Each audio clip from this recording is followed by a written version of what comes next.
Okay. So we have to apply some type of procedure to diagnosing it, right? We have to have something. So let's start with kind of figuring out the heart rate. Now I know that on most of the newer machines it's going to tell you the heart rate, but if we went back to our old method of doing it, where we said we'd look for a QRS that falls on a solid line. Do you remember we were counting backwards? And we said what, 300, 150, 100, and that's 75. So this is someplace between 75 and 100, closer to 100.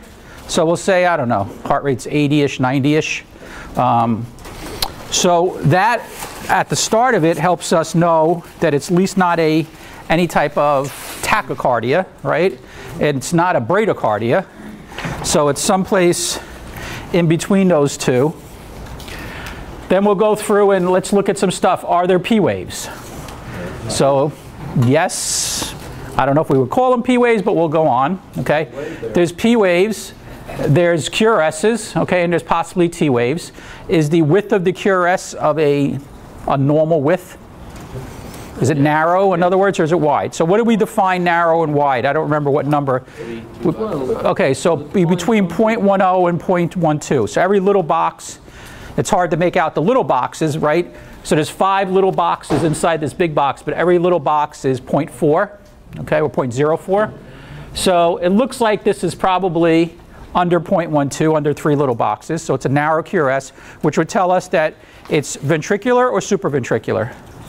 Supraventricular. The origin of the complex is above the ventricles. Okay, so we're dealing with a supraventricular rhythm, and the only thing that kind of steps out on us is that the P waves are not rounded, right? They're kind of peaked.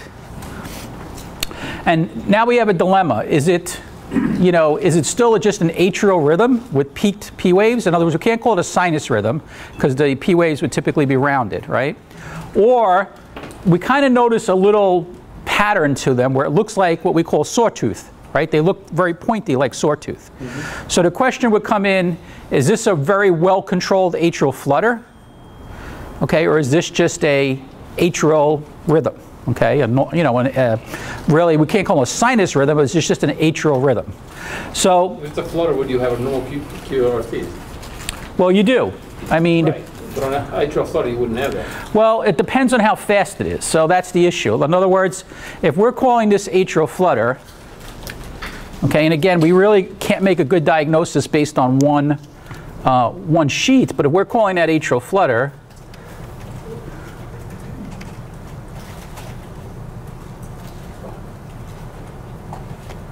it's hard for me to see from this far back. Let's see.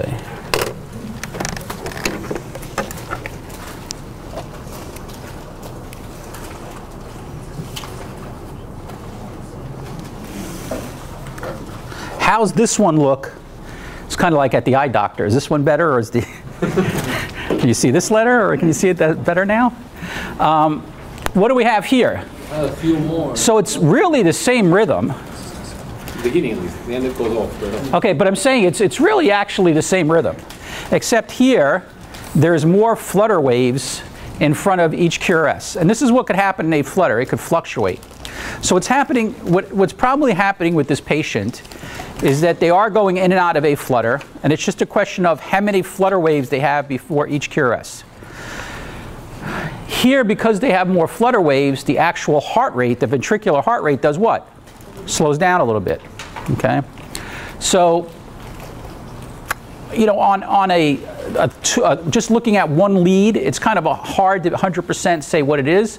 But this one clearly I would call a flutter. The first one, would be a little harder to say. Now, not only is this a flutter, but if we get into it a little deeper, it seems like it has some extra complexes every so often, right?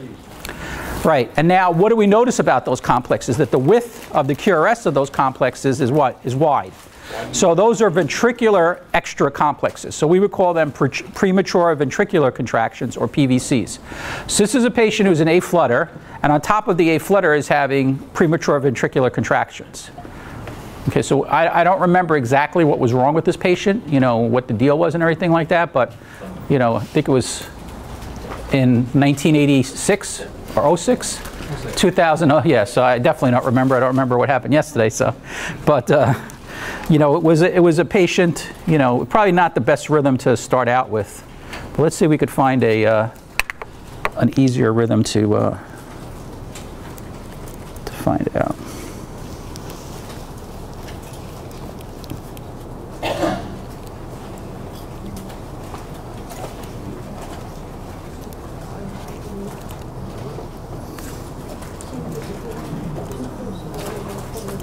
Okay.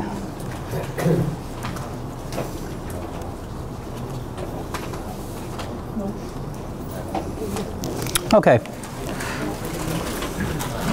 I have to find clearer strips. I apologize. I didn't realize how bad these were. But so let's look at this one. So right off the bat, what strikes us? That the heart rate is very slow, right? So I mean, if we look at this heart rate, the other thing we could look at if we wanted to cheat a little bit is you see these little lines up here, right here, here, and here. So the amount of complexes between these three, timesing it by 10, would give us a rough idea of what the heart rate is. So yeah, I mean, if we went the other way, it actually might be too slow to figure it out the other way. But if we went 300, 150, 100, 75, 60, 50, 40, I mean, this would tell us the person's dead. So it's too slow to use that other formula. So we have now clearly a bradycardic rhythm, okay? So let's go back. Do we see any P waves? No. No, okay. Well, somebody said yeah, but we'll come back to that in a second. Okay, because there actually probably are some P waves, but they're not where you expect them to be, which is in front. Okay, so in front of the QRS complex, you have an isoelectric line. If you look down into here, there's a question if that is a retrograde P wave. Okay, so when we don't have P waves, or we have inverted P waves, right, downward facing P waves, or we have P waves that appear after the QRS, we call that what type of rhythm? Junction. A junctional rhythm. Okay, so that's meaning that the origin was not high up in the atrium, was low down towards the AV node. Okay, so this is a patient whose sinus pathways for some reason are not functioning, and their backup pacemaker is starting to fire, which is why the heart rate is slower. It shouldn't be this slow. It should probably be a little faster. Okay, so we have no P waves. Okay, narrow QRSs, so it's telling us the origin is still above the ventricles. And then the question would come in is this a P wave hidden after it? Now remember, we said with a junctional rhythm, a couple things could fire. The junction could fire, nothing could go upwards. So you're not going to get any kind of P wave, but the impulse is going to go downward, so you get a polarized QRS. So if this was exactly the way it was, and there wasn't this little notching over here, I would say that's what happened, that the complex only went downward. The other thing that could happen is that the complex starts in the middle of the heart, like it's supposed to, and it goes in both ways, okay? So it goes downward, it goes upward. So now you're going to get a retrograde P wave because the origin is going upwards. So you're going to get a P wave that's downward facing, a normal QRS, and a normal T wave. This one, probably what happened is when it fired, the impulse first went downward, okay, and then a little bit went upward. So you get the depolarization of the QRS first, and then you get the depolarization coming upward, causing the P wave after the QRS. Obviously, that backwards depolarization at this point is doing nothing for the atriums. It's just electrical. It's not causing any mechanical contraction. So what's more important about this rhythm? In other words, is the fact that it's a junctional rhythm more important, or is it the fact that it's a slow rhythm? Slow rhythm, right? Remember, we said a couple times we never treat the rhythm, we treat how the patient is tolerating the rhythm. Okay. Now, some stuff is very obvious. I mean, if somebody's in VFib, I mean, we're treating a rhythm because it would be very rare for anybody to tolerate. Is there any patient that could tolerate VFib? Kids? Nobody. LVAD. A person who has a left ventricular assist device might possibly, okay, be perfusing slightly, okay, if they're in VFib, because the LVAD, if it gets blood into it, okay, will pump blood out. So even though the ventricles are shaking, if it's still getting some blood into it, it's a pump, and it'll pump blood out. So technically, it's possible. When we had our first LVAD class here, a whole team came from Newark Beth Israel Hospital from New Jersey, because the first patient in Rockland that had an LVAD had it actually put in at Newark, Beth Israel. So let me backtrack for a second. Does anybody not know what an LVAD is? A left ventricular assist device? It's really, the right term would be a VAD, ventricular assist device. Okay, so it could be a dual chamber VAD, okay, a BiVAD where it's doing both chambers, or it could just be an LVAD. Okay, so what it basically is that in an LVAD there is a hose attached to the left ventricle that then goes from the left ventricle to the aorta. So that the blood comes from the ventricle into the pump, and the pump pumps it into the aorta. And it's a artificial pumping to help the left ventricle when it's damaged. Damage from a heart attack, damage from disease, whatever the purpose is. It's a method to, you know, help a patient. And they gave a case of a guy who came in, you know, in the beginning they come in like almost every week for a checkup. He came in for his checkup with a complaint of general malaise. I just feel tired, I feel weak, which is not uncommon, you know. And they said, okay, you know, we'll check you out. So they check him out, and what do we know about an LVAD? Can you feel a pulse? No, they're non-pulsatile. They continually run, so there's no pulse. So really, mental status is the way to check the patient. But, you know, they did an EKG, they did everything, and they put him on the EKG, and lo and behold, the guy's in VFib. And they said, well, how long have you been feeling weak and tired? He's like, oh, like 2 days. So the question is, was this guy in VFib for 2 days? Which I would doubt, you know, or did it just happen, you know, and he just happened to be there? But basically, he was in VFib, you know, upright, talking. And, you know, it's a very rare situation where that would ever happen. But they were able to convert him out of that.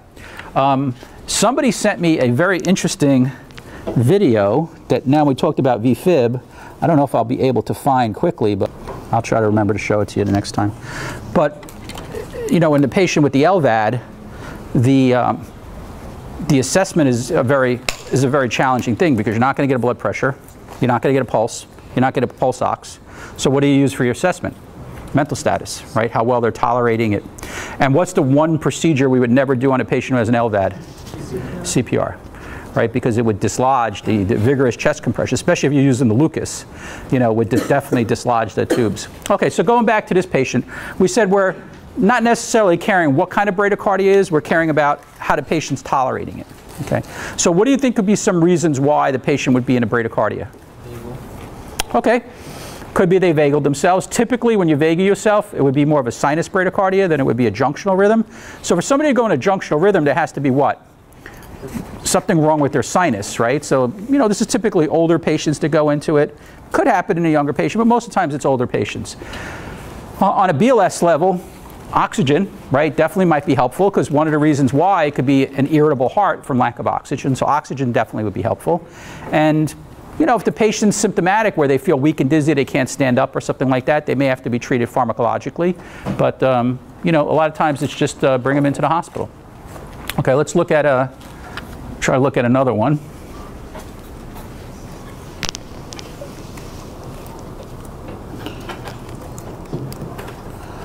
Okay.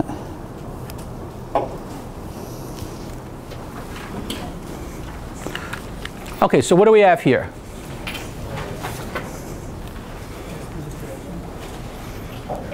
Okay, I wouldn't worry about there being, you know, ST elevation or ST depression, because again, we're not looking at 12 lead. We're only looking at one view. Okay, so the first complex has a P wave, a QRS, okay, and a T wave. It is depressed, but we notice that this is a peaked P wave. Okay, the next one looks like a nice rounded one, but pretty early there's another peaked one, a nice rounded one, peaked one, nice rounded one. Okay, and then here it looks like what? It's getting a little more normal, right? So it looks like we have an underlying sinus rhythm, okay, but it's having what? Some extra beats, right? We have these extra beats that are popping up. Now we have to classify those extra beats. We have to say, are they supraventricular or ventricular? So if you looked at the extra beats, right, the ones that don't appear the same, is the QRS narrow? Yes. So it's a premature complex. Now there's two types of supraventricular premature complexes. PACs, premature atrial contractions, okay, and PJCs, premature junctional contractions. How are we going to tell the difference? P wave. P waves. Okay, so these have clear P waves. They're not rounded because they're not from the SA node, so we call them what? Premature atrial contractions, right? So here's, we just happened to catch one right when we turned on the machine, a normal sinus okay, premature, normal, premature. If this pattern continued, there's one other term we would apply to the EKG. Okay, bigeminy, very good. So we have, when we say bigeminy, it's one abnormal complex for one good complex. Okay, so, but then the patient pops into a normal rhythm. Okay, so anything on the EKG that would be of concern with us? No, right? This could just be somebody who had a caffeinated beverage. This could be somebody who, you know, anything really could cause them to have occasional PAC. Some people, you know, having a cigarette could make them have a PAC and stuff like that. It really, again, tells us what is the patient calling to complain about. Now, this is probably something anecdotal to something else. In other words, we did this EKG for another reason. The guy didn't call us to his house saying, you know, Frank, I feel like I'm having PACs today. Although you will get patients who know they're prone to PACs and will stay away from caffeinated beverages and then be tired and have a caffeinated coffee, and they'll say, you know, I could feel that I'm having these extra beats, because what is it, if these beats are actually perfusing, generating a contraction, which they may not be, the only way we'll know is if we feel for a pulse. If they're actually generating a heart contraction, what does the patient notice? They're having an extra beat, right? They're out of rhythm. They feel like an earlier beat than they expect, so they may actually feel it. So they could call technically that. There's nothing in the world we would do to treat this patient. You know, it would just be, you know, if they want to go to the hospital or ride to the hospital, but there's nothing that we would really do. But let's take out the premature complexes for a second. Are we able to look at this and be able to pick out a P wave, a QRS, and again, I apologize for the depressed T wave, but the depressed T wave, okay, and see that it's an underlying, if we look at the rhythm, 300, okay, 150, 100, 75, so it's really an underlying sinus rhythm that the patient's in, and they're just having to have some premature complexes to it. Okay, so if you looked at this end of it, that's really just a sinus rhythm. The ST depression, if it was through all the leads, may be some concern, okay, depending on what the patient's calling us for. But, you know, again, on this this one lead machine, we wouldn't really worry about it.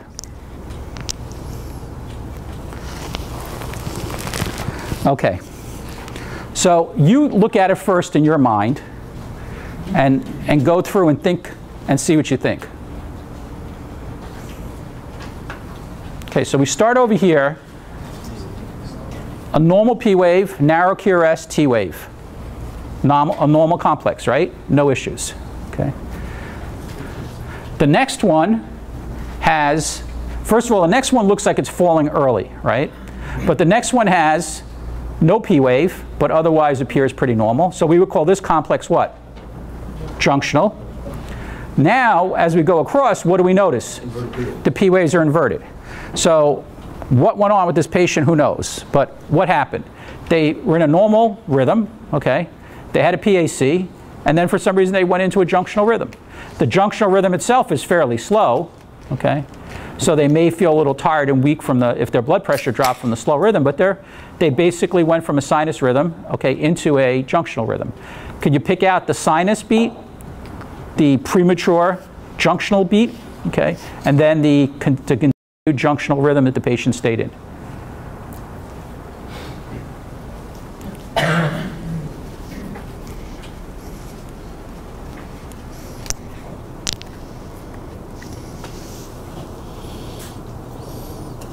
Okay. How about this one? So let's work our way across. What would you call this complex? Upright P wave, rounded. Okay, narrow QRS, T wave. So this would be a sinus complex. Okay, another sinus complex. What would we call this one? It's early, right? It's earlier than we would expect. If we had calipers and we went here to here, the next one should really be over here, right? So this happened earlier. So we call it premature. Now we have to decide, is it one of three: premature atrial contraction, premature junctional contraction, or premature ventricular? So we can cross off ventricular because why? The QRS is narrow. So now we have to decide if it's premature atrial, premature junctional, and do we see a P wave? So we're not going to confuse the T wave of this complex with the P wave, so there's none. So this would be a premature junctional contraction. And then the patient does what? Goes back into a normal, okay, has another early PJC, normal, normal, PJC, normal, PJC, okay, normal, PJC. So in parts, yeah, the guy's fluctuating in and out, and we're not looking at it for long enough to really say, but yeah, for what we see, he is having one normal complex to one premature junctional contraction.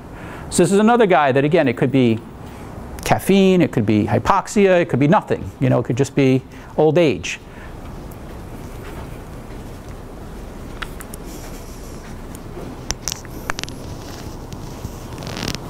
Okay.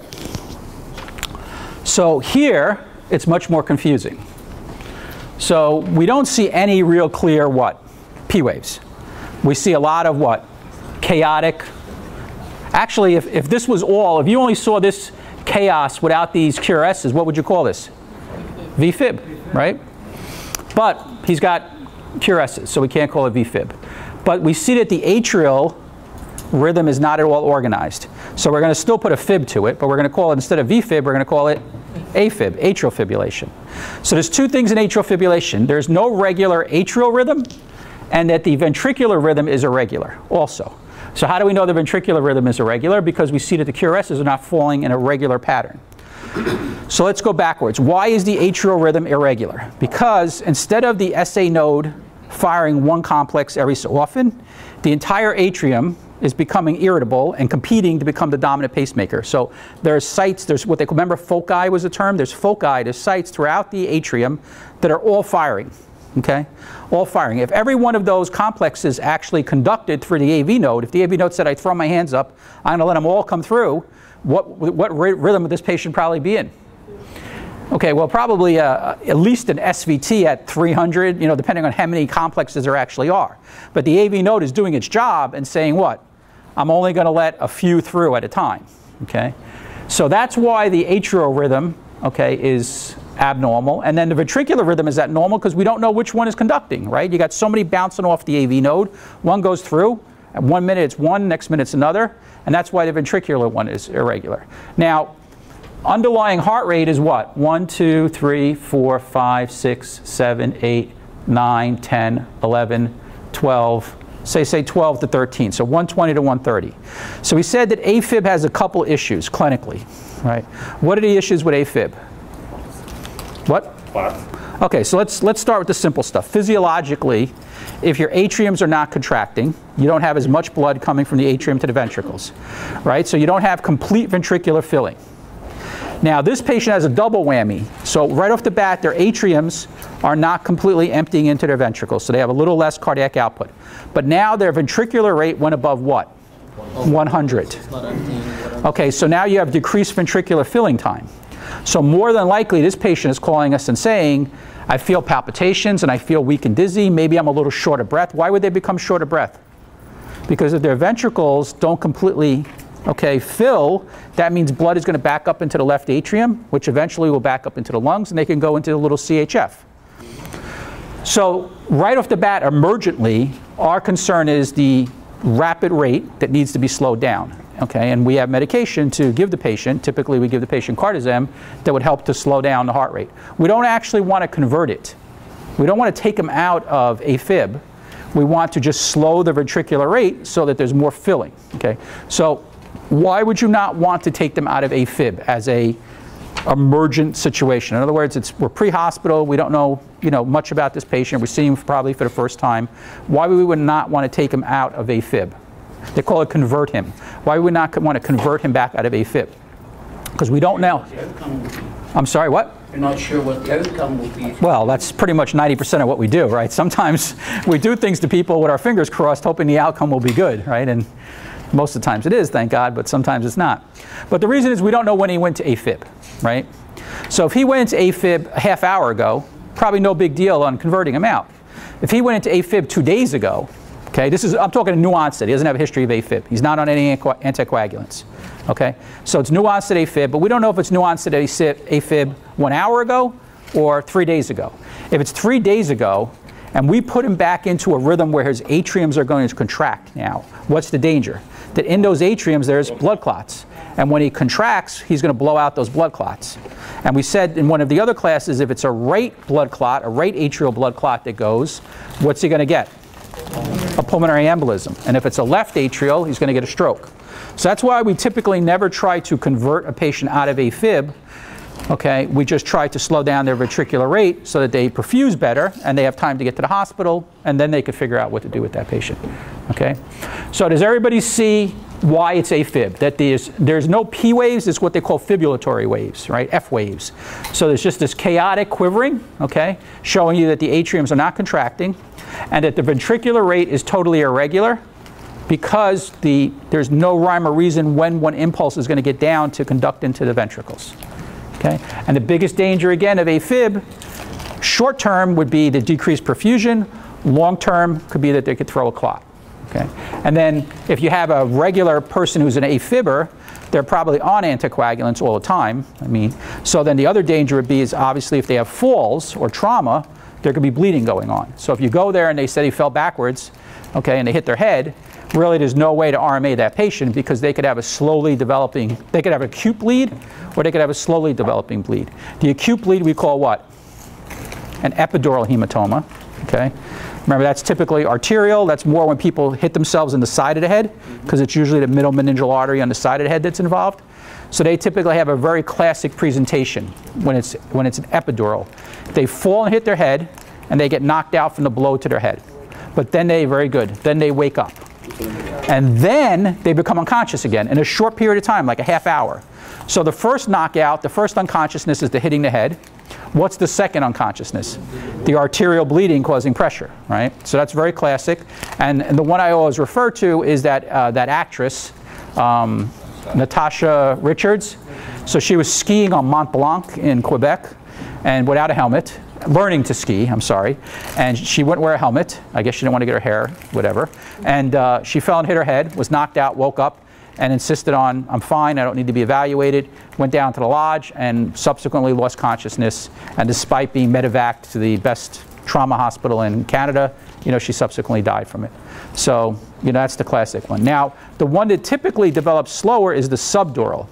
And all it means is where it's happening. The dura is a lining that protects the brain right under the skull. An epidural would be that the bleeding's between the skull and above the dura.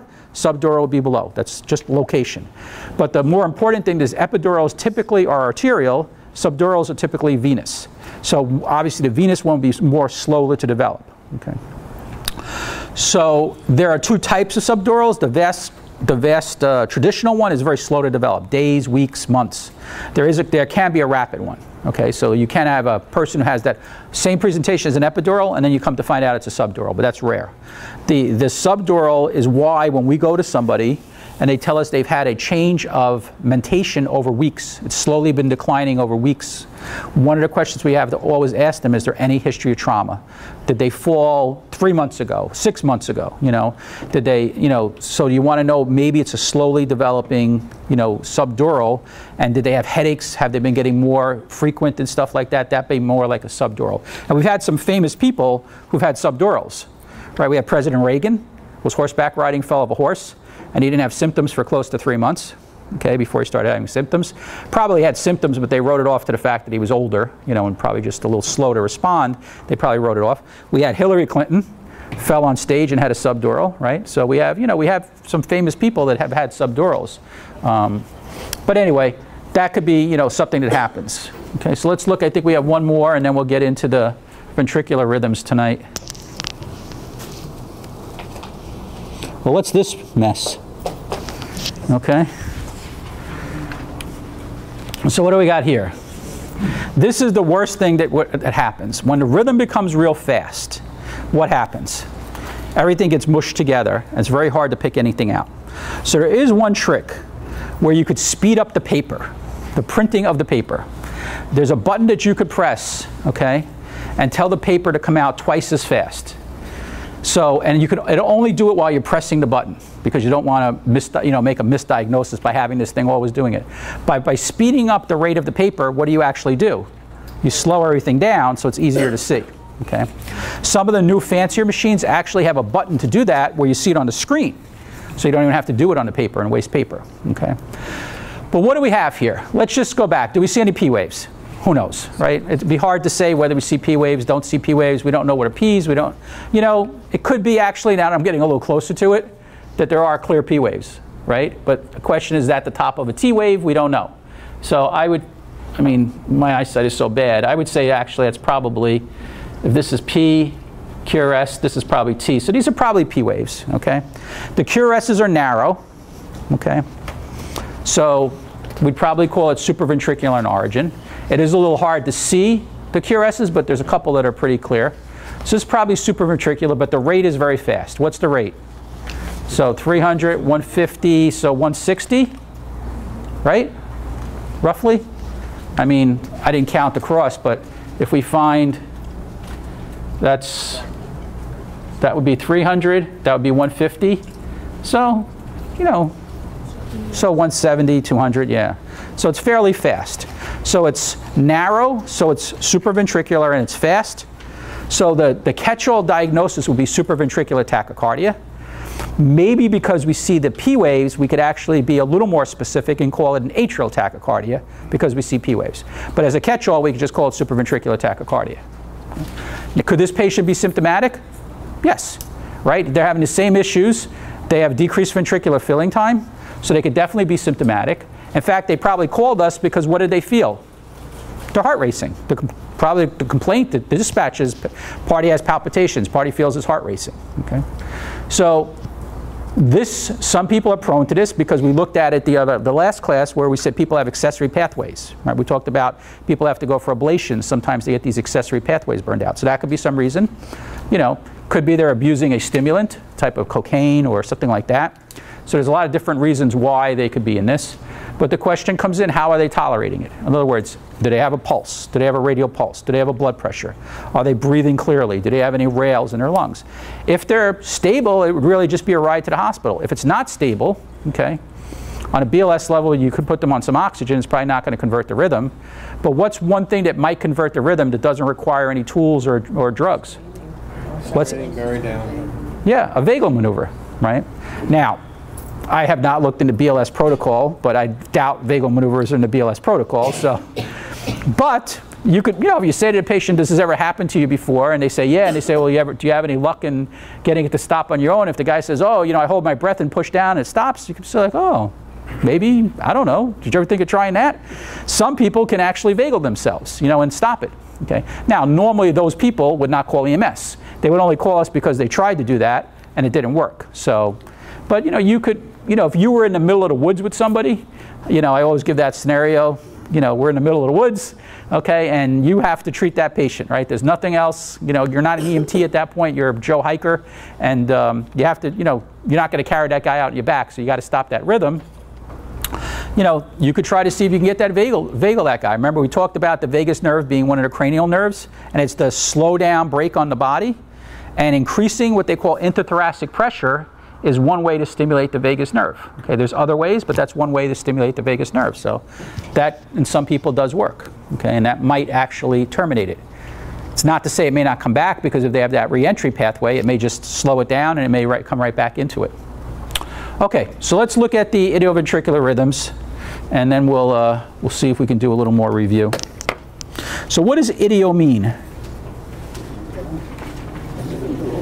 Idio means within, okay? So all an idioventricular rhythm is a rhythm that originates inside the ventricles. How are we going to know it originated inside the ventricles? The QRS is going to be wide. So that's the way we're going to know. Are ventricular rhythms more dangerous than supraventricular rhythms? Yes, for the most part, okay? Okay, so again, we talked about the sinoatrial node. Okay, we know that if the sinoatrial node and the AV node fail, those are our two primary pacemakers, that the ventricles are supposed to take over and fire, and the only issue is that the ventricles will fire at a slower rate, right? Typically at a rate of, if we said, roughly 20 to 40, okay? So those rhythms we're going to call ventricular rhythms. We're going to know that because of the wide QRS, okay? Again, they're probably the least efficient in pumping out blood. Okay, so we have to do a good assessment and see clinically how they're tolerating that rhythm. But you know, if they're tolerating a rhythm, it's a ride to the hospital. They don't necessarily need to be treated. So we know that most of the pacemaker sites, okay, are high up into the atrium or lower down in the atrium. Now we're talking about a pacemaker site that could be anywhere in the ventricles, you know, as the site of origin of the thing. So again, it goes SA node, internodal pathways. Remember, you have that one pathway that goes over, Bachman's bundle, that goes over into the left atrium, okay? Then down to the AV node. And what does the AV node do to those complexes? It slows them slightly, okay, to allow for complete emptying of the atriums down into the bundle of His, okay, right over here, and then down the bundle branches and into the Purkinje fibers, okay? If it goes down that way, the speed of the conduction is what? Super fast, and the QRS complex is super narrow. If the site of the origin of the complex is some random site inside the ventricle, what has to happen? That site fires, and the impulse has to flow all the way across. So what's going to happen to the QRS? Wide. That's the reason why we have the wide QRSs, okay? And that's how you're going to tell the difference. Okay, we talked about our intrinsic rates. Remember your dominant pacemaker, your backup pacemaker, and your the pacemaker of last resort, okay? So again, when you do have impulses that originate in the ventricle, it is possible for one part of that impulse to go backwards. We never see it because it's hidden in the QRS, so we're not going to notice it, but that is possible, okay? And typically, we said the QRSs are going to be wide. I know in some places I had 0.10 as wide, in some places I had 0.12. You know, anywhere in between 0.10 and 0.12, somewhere roughly greater than 3. Okay, boxes and less than 4 boxes would be a narrow QRS. So if it's wider than 4 boxes, it's definitely a wide QRS, 4 little boxes and stuff like that. Okay, so the first ventricular rhythm that we're going to talk about is a PVC, premature ventricular complexes. When I first started, PVCs were not tolerated, had to be eradicated. Every single PVC had to be gotten rid of. Nowadays, it's a completely different philosophy, and that unless the patient has complaints, okay, that would make you think that the PVC has something to do with it, it's just a benign thing, you don't have to worry about it, okay? There are going to be some more PVCs that are more worrisome than others. We're going to talk about those. But the patient that has an occasional PVC, oh well, it's not a big deal. They live with it, and there's no issue and stuff like that, okay? So the question we had again with PVCs, is there a pause afterward? Does the PVC actually generate a pulse? You know, the way we're going to know that is by feeling for a pulse, right? Just by looking at it on the screen is not going to tell us whether or not that PVC is actually generating a pulse and stuff like, and anything like that. Okay, so let's look at it. We have a sinus complex. We have an early beat. 2 more normal sinus complexes, another early beat, and then more sinus complexes. So this would be a premature beat. It's happening earlier than we thought it should, okay? Or actually, this one maybe not too early, okay? But it's wide, so we're going to call it a PVC. The patient, this may or may not be conducting, okay, may not be generating a pulse. Of course, if you have a lot of PVCs that are not generating pulses, you're going to have a slower ventricular rate because they're taking up space in the patient's heart rhythm. So that could be a reason sometimes that people are symptomatic. So it really depends on, if we're concerned about this, what the patient's complaining about. If he's saying he's having crushing chest pain and he's having PVCs, we consider those PVCs to be a sign that the heart is what? Irritable, damaged, right, from the heart attack. So we consider that to be much more ominous, okay, than if somebody called us to their house for another reason and we put them on the EKG and we just happen to see 1 or 2 PVCs, okay? This term interpolated beat, okay, is when it falls between 2 normal beats but doesn't interfere with the rhythm, okay? So here it kind of reset the rhythm a little bit. You know, you have a longer pause, but if it fell, let's say it fell right in here, okay? Let's say it fell right in here and didn't change when this complex fell. That would be an interpolated beat. It means that it's definitely not generating a pulse, okay? And it's just a foci in the heart that just decided, you know, I want to be noticed and I'm firing on my own. You know, I'm just firing out there on my own. Has no idea what else is going on. It just fires on its own and just appears. So no clinical significance or anything like that to it, okay? Now we do have some terms like we had before. We have ventricular bigeminy when we have 1 good beat, okay? And then 1 extra PVC. Trigeminy when we have 2 good beats, and then the 3rd beat is a PVC. Quadgeminy, and so on. The ones we're more concerned about, okay, is when we have a lot of PVCs in a row, okay? So a couplet is when you have 2 PVCs after a normal beat. The biggest one of concern is when you have what you call runs of VTAC, where they would have like 3 PVCs in a row, okay? Then they convert back into a normal rhythm. The concern is what? The next time, they're not going to convert back into a normal rhythm. They're going to be in this continuous ventricular rhythm. And obviously, if there's continuous ventricular rhythm, we said that there's going to probably be decreased cardiac output. So we're going to look at some of those now. So again, we know we have our different ways that we look at stuff. But let's look at this one. So the first thing is, what are the normal beats, okay? And what are the extra beats? The normal beats are very low amplitude. The extra beats are very high amplitude. Why might that be that the extra beats have such more electricity, okay, and they're so high amplitude? The ventricle is what? It's a bigger muscle, right? So if it's depolarizing efficiently, it may actually have a very strong complex. It's like the QRS complex is typically higher than the P wave and the T wave. So these are the normal complexes, okay? PQRST, PQRST, PQRST, PQRST. These are the premature ones. Now, one of the other things that would be concerning to us is you see the shape of all the PVCs are the same. That's called monomorphic. Okay, morphology is shape. So monomorphic means one shape. That tells us that how many irritable parts in the ventricle are there? One. When you start having polymorphic PVCs, that tells you there's more irritable sites in the ventricle, therefore we're more concerned. Now the only thing that would be a little more concerning on this one is that this patient had 2 in a row, and of course it has to be at the end, so we don't know what happened after that, but it looks like he probably went back into a normal one. We're concerned that if he continues, if this is what continues now, he's no longer in a sinus rhythm with an occasional PVC, he's now going into what we call ventricular tachycardia, which is one of the more ominous rhythms, okay, that we're concerned about. What do we have here? Okay, so we have normal complex PVC, normal complex PVC, okay? They're all unifocal, okay, or monomorphic. Foci means the site, so unifocal means only one site. So unifocal and monomorphic are the same. This was the old term. Monomorphic is the new term they use.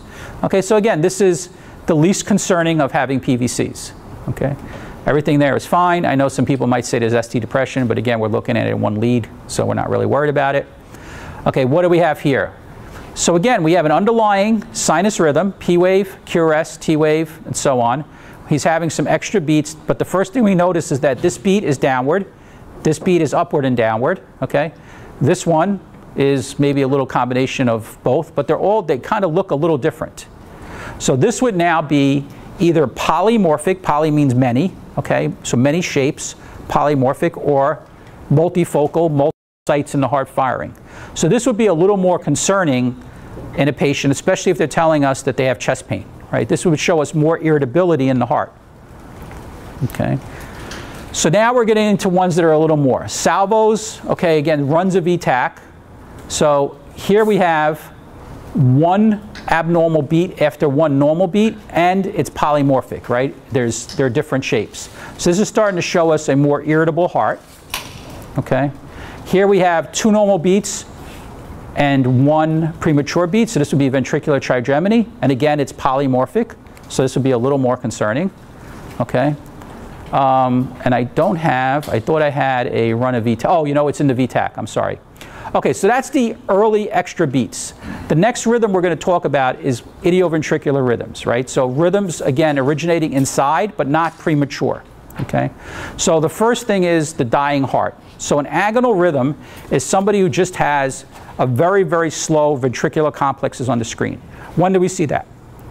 So we see that when we walk into somebody and they're dying in front of us, usually from hypoxia, and maybe something you see post-drowning in a patient, right, where you're trying to resuscitate them. They just have this very, very slow rhythm.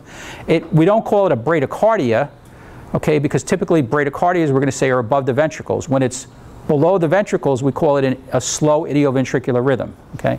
We may see this as the rhythm when we get somebody back from cardiac arrest, okay? And the heart is slow and damaged, and it's just a very, very slow rhythm, okay? We're hoping that it picks up in speed and it starts to conduct and get a pulse, okay? So there's a lot of different reasons why we would see this patient. But an agonal rhythm, typically below the normal pacemaker, so we said the normal pacemaker to ventricles is 20 to 40. So to call it an agonal rhythm, dying heart, whatever you want to call it, it typically means it's below that number, below that 20 to 40. Okay, again, damage to the heart, heart attack, okay? Could be that they have an internal pacemaker that failed. So this is a rhythm that's incompatible with life, and more than likely we're going to start CPR in this patient. More than likely we are not going to find a pulse. We're going to have to initiate CPR. We may have to administer drugs like epinephrine. we may have to try pacing, depending on whether or not there's an actual pulse with it or not. If there's no pulse, we typically don't pace anymore. But if there is a slow pulse with it, we may try to pace and get it to speed up a little bit. So this is, this would never be a good rhythm. I mean, obviously somebody with a heart rate below 20 would never be a good rhythm. Okay. Now the next rhythm would be an accelerated, and we're going to look at some, but the next rhythm would be an accelerated atrioventricular. So it has to be faster, okay, than this first one. So this is going to be where the rate, okay, is above 40, okay, and below 100. Because if it goes over 100, we're just going to call it ventricular tachycardia. So this would be more common where somebody may actually be talking, not awake, but talking, feeling tired, feeling weak. Okay. We know there's no P waves. If there's no P waves, there's no pedial intervals. Why? Because there is no sinus involvement, right? This is truly a rhythm originating in the ventricles. So this would be a ventricular rhythm. Now the only thing I would say I would like to see a little better is that the width of the QRS is, not terribly wide, okay? But, let's say 1, 2, 3, and a little bit into 4, so it's just over the width that we're looking for. But this would be and not a great one, but this would be an idioventricular rhythm. The reason we call it accelerated is it's over the rate of 40. It's under the rate of 100.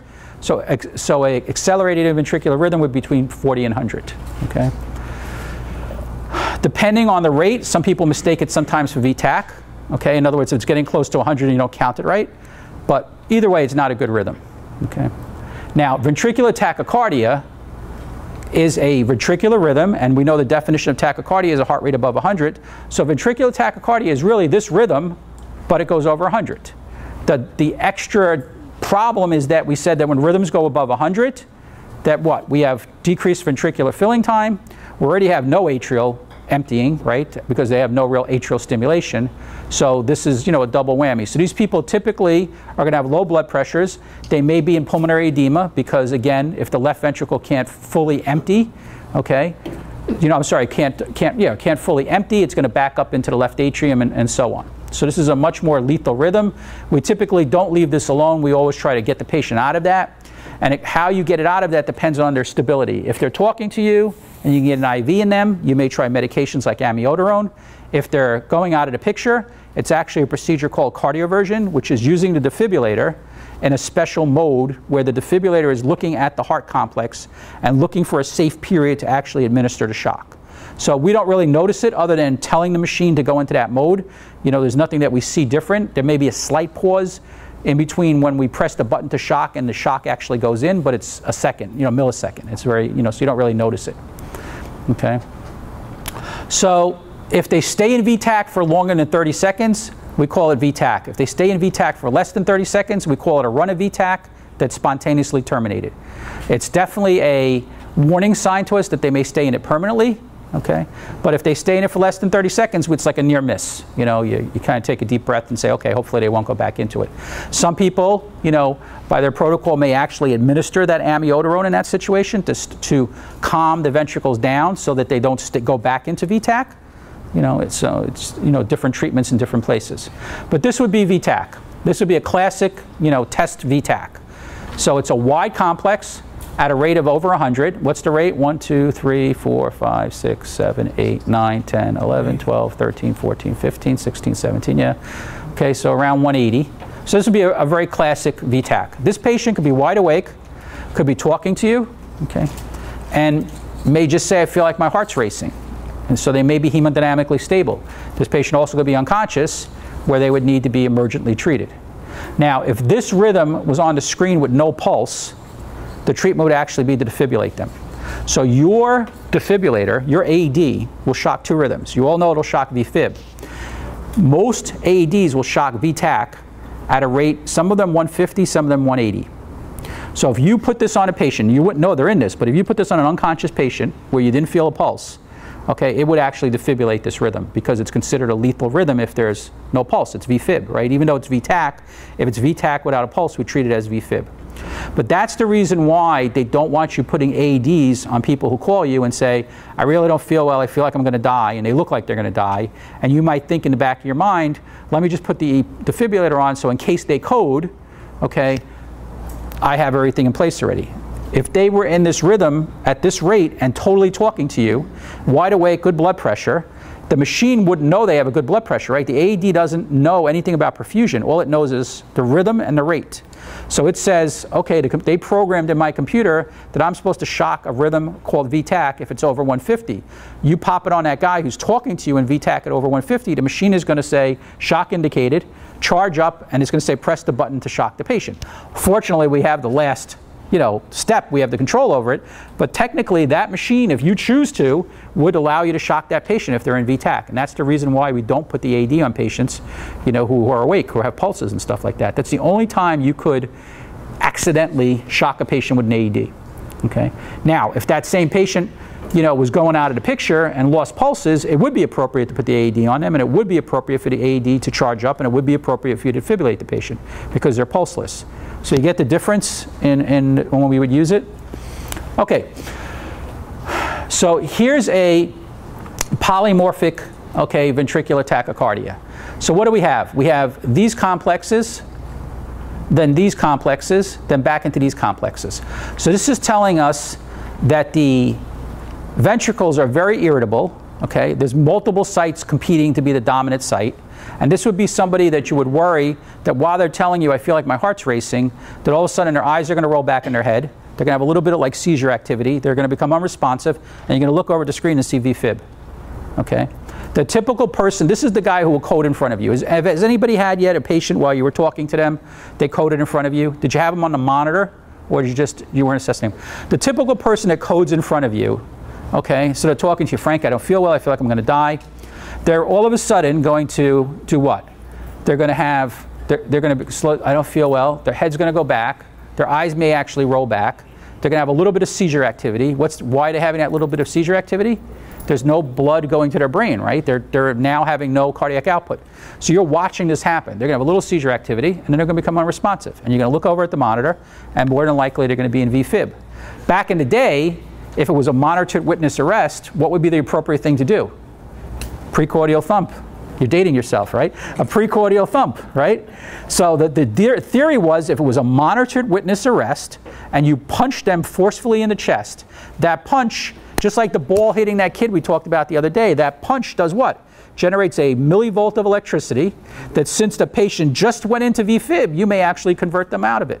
And I've seen it happen tons of times. But it has to be a monitored witness arrest. In other words, if somebody becomes unresponsive in front of you and you don't see them go into VFib and you just randomly whack them in the chest, well, if they just fainted, they're going to question when they come to from the pain in their chest, like, why did you just punch me in my chest? Like, what happened? So that's why we only do it in a monitored witness arrest. In other words, we need to know they went into VFib for it to work. But if you had that situation, don't be surprised if the paramedic all of a sudden hauls off and punches the guy in the chest. You're going to think the paramedic lost his sanity, but that would be an appropriate treatment in that situation. But this would be a more serious VTAC than this one. Why? This one, all the same complexes. This one, can you see how the complex has changed? This would be considered a more ominous VTAC. Okay? For the first lot, there's no PVCs. Everyone is a PVC, but we're not calling them premature. Everyone is a ventricular contraction, right, but they're not premature. This is the rhythm of the heart. In other words, you can't have a premature ventricular contraction if the ventricle is the pacemaker site. So this is totally, the ventricle's firing, totally unstable. It's VTAC, exactly. So I mean, basically this is PVCs continuous at a rate of over 100, if you want to say that. But we shouldn't really call it PVCs, we should call it VCs, ventricular contractions, of a rate of 100, because they're not premature.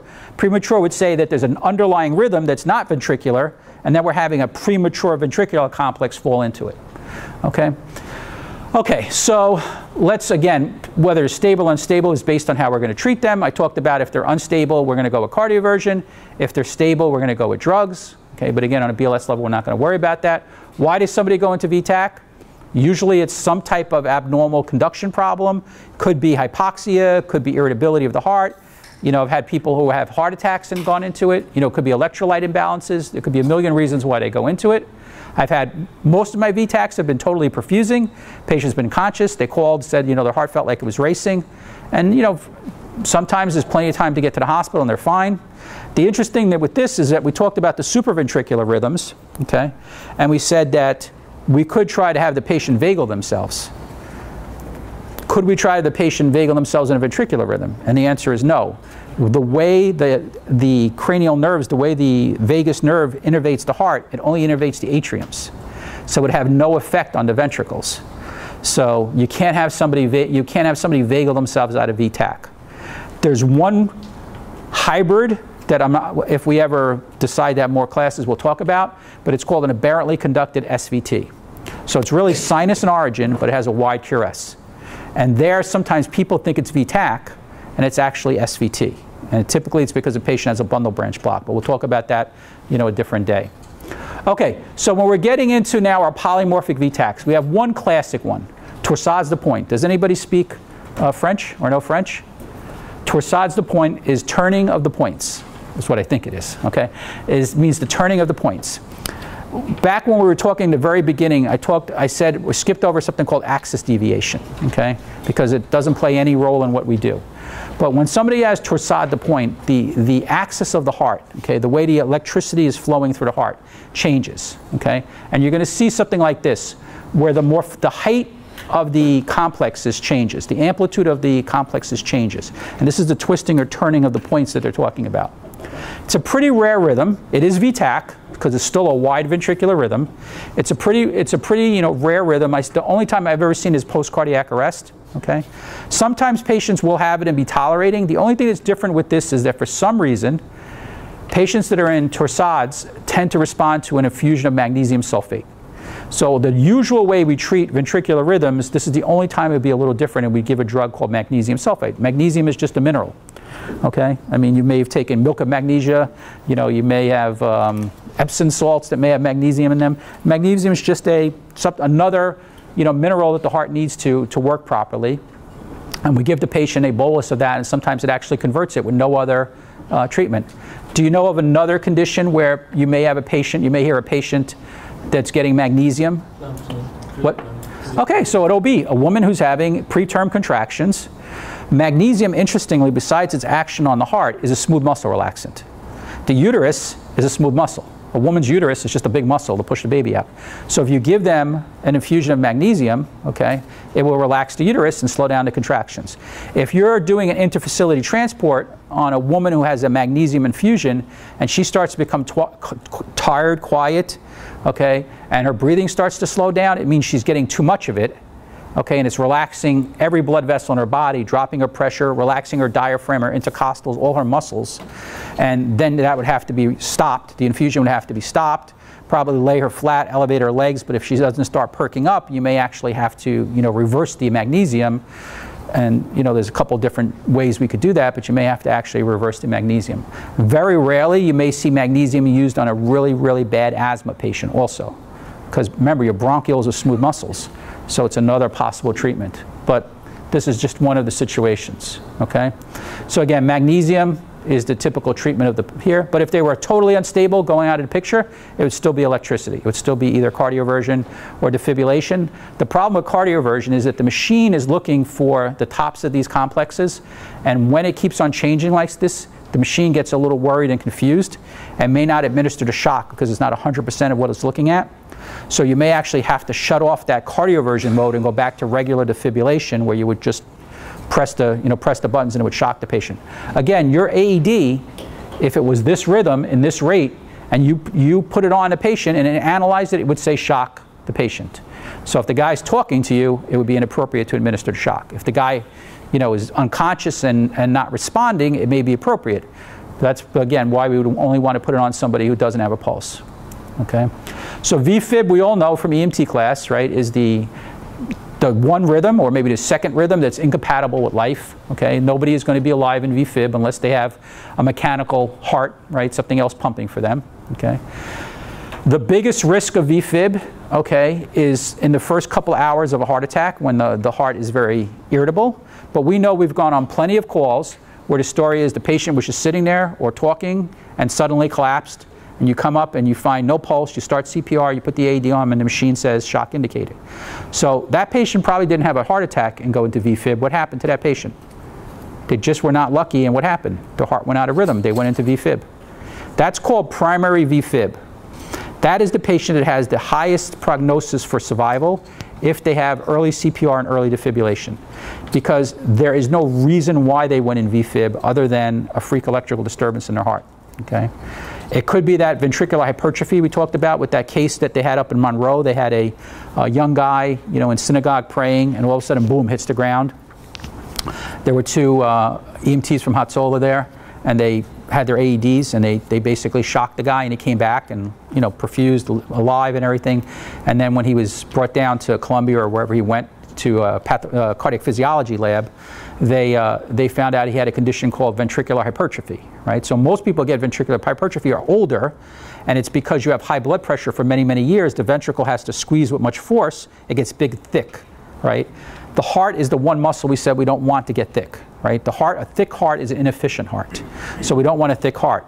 The reason why people have undiagnosed ventricular hypertrophy at a young age going to VFib is that if your muscle, picture your ventricle being twice as thick as it should be.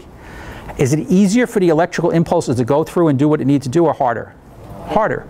So exactly, slows it down. So there are patients who on autopsy a lot of times, they'll find out that they, you know, the story is they collapsed and they died, nobody saved them, and they find out they had undiagnosed ventricular hypertrophy. Okay, so it's one of the things. There are people who know they have ventricular hypertrophy, and they typically take medication to kind of keep their heart relaxed and calm and stuff like that to prevent that from happening. Okay, so VFib can happen from many different etiologies. You know, it could happen even, you know, from electrocuting yourself. It could happen from, you know, not breathing well for a long period of time and getting hypoxic. There's many different reasons why, but we know that basically the ventricles, instead of contracting, are just quivering in the chest with no, you know, organized muscle contraction, so therefore there is no cardiac output. Okay? No pulses, no life, you know, no consciousness or anything like that. So it's a, you know, a very serious, you know, rhythm that we have to deal with. Now, there's different types of VFib, and it's classified by the height of the complex. So coarse VFib is if you watch that guy code in front of you, okay, and you actually looked at the monitor the minute he coded, he would actually probably look like he was in VTAC or that Torsades. It's very high amplitude. Why? The heart at that point just died, right? Just stopped having any blood flow. But the heart is still flushed with what? Oxygen and glucose. So it's able to do what? Shake with great force. Not contract, but shake, fibrillate. If you just said, you know what, this guy calls us every week, 3 o'clock in the morning, I don't really care, it's just time to go, we're not going to do anything, and you just watched the rhythm, didn't do anything for this guy, what would happen? The complexes, as the sugar and oxygen started to burn out, what would happen? They get narrower, narrower, narrower, and if you waited 10 or 15 minutes, what would you actually have on the screen? A systole. So if you get to a patient and you put them on the monitor, they're dead, right? There's no pulse. You put them on the monitor and you see very coarse VFib, you could say, this is fresh. This patient just dropped. This is a fresh code. I have a good chance of getting that patient back. If you get there later and you see it's very fine VFib, very low amplitude VFib, that means they've been in it for a longer period of time. Even if you convert them out, now what? The heart is acidotic. The brain is deprived of oxygen, so the prognosis is much less. So you could almost, and it's not a reason not to work a patient, because now with therapeutic hypothermia, you could save a patient, get them to the hospital with a blood pressure, where years ago they may be neurologically damaged. Now they'll cool them for a day, maybe a day and a half, maybe 2 days, put them into a barbiturate coma, and what does that do to the brain? By cooling them and putting them to sleep, there's no need for the brain to do anything. It has time to recover without, you know, in other words, if it tried to wake up in the period where it was deprived of oxygen and full of acid and stuff like that, then you would have brain damage. By putting them to sleep for a day or two and not requiring their brain to do anything for a day or two, now when you wake them up 2 days later, hopefully their body is stabilized, all their values have gone back down to normal, and we see it every week where the patient comes back to consciousness and they're actually good, you know, they're neurologically intact. So that's all they're talking about here is fine VFib and coarse VFib, okay? Again, this is not a big deal now, but years ago with the old monitors, you could shake the wires, okay, and put the